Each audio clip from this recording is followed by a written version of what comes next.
प्यारे विद्यार्थियों, आज हम सभी लकार के बारे में जानेंगे और समझेंगे। लकार यानी काल। लकार काल को कहते हैं। सामान्य रूप से संस्कृत की बोलचाल की भाषा में 5 लकारों का प्रयोग होता है। आप सभी 5 लकारों को ध्यानपूर्वक सुने और समझें। लट लकार अर्थात वर्तमान काल, जो वर्तमान समय में चल रहा है, हो रहा है, उस समय के प्रयोग को लट लकार के रूप में किया जाता है। लोट लकार अर्थात आज्ञा अर्थ में, जैसे किसी से आज्ञा लेना है अथवा देना है, उसका प्रयोग हम लोट लकार के रूप में करते हैं।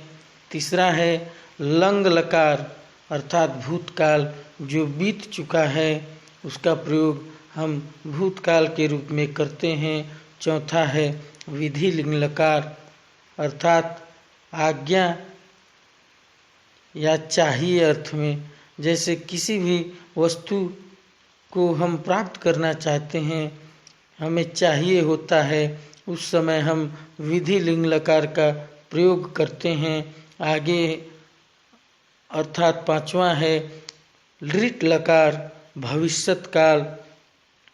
इस लकार का प्रयोग हम भविष्य में होने वाले चीज़ों के बारे में करते हैं। तो बच्चों, आप सभी समझ गए होंगे कि 5 लकारों का प्रयोग विभिन्न समयों को प्रदर्शित करने, विभिन्न गतिविधियों को जानने बताने के लिए किया जाता है। आगे हम चलते हैं।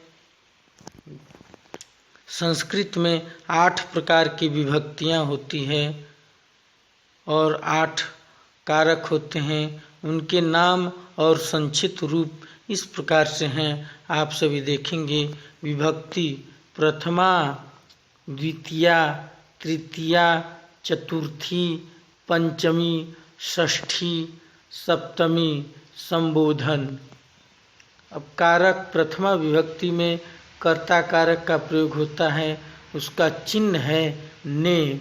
द्वितीय विभक्ति में कर्म कारक का प्रयोग होता है, उसका चिन्ह को। तृतीय विभक्ति में करण कारक का प्रयोग होता है, उसका चिन्ह है ने से द्वारा। चतुर्थी विभक्ति में संप्रदान कारक का प्रयोग किया जाता है, उसका चिन्ह है के लिए। पंचमी विभक्ति में आपादान कारक का प्रयोग किया जाता है, उसका चिन्ह है से। षष्ठी विभक्ति में संबंध कारक का प्रयोग किया जाता है, उसका विभक्ति है का के की। सप्तमी विभक्ति में अधिकरण कारक का प्रयोग किया जाता है, उसका चिन्ह है में पर। संबोधन विभक्ति में संबोधन कारक का प्रयोग किया जाता है, उसका चिन्ह है हे अये भो।